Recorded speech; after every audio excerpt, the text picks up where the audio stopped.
Para sa akin, sa very Is this appropriate? very unfortunate dahil yung tao na hindi pa man lang nagiging accused, no?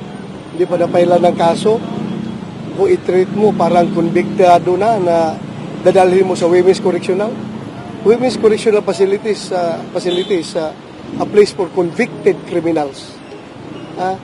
I've been the Director General of Bucor at alam ko kung anong sitwasyon dyan sa loob. Yan ay kulungan yan ng mga serving sentence, convicted felons serving sentence.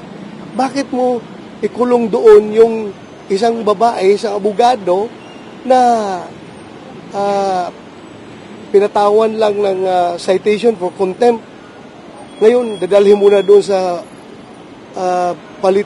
facility for the convicted criminals. It's very, very unjustified para sa akin. Very unjustified. Magpakuntip-kuntip kayo ng tao tapos hindi nyo kayang bantayan dyan sa inyong facility.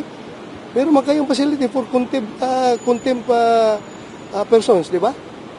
For persons cited in contempt, you should have your own facility dyan sa Kongreso para bantayan ninyo. Bakit nyo dalhin doon? Okay lang sana kung doon dalhin sa Quezon City Police District detention, mga ganon. Pero yung detention cell ng mga criminal, ay ng mga convicted criminals, that's the worst. That's the worst for me na ikulong mo isang taong cited in contempt lang.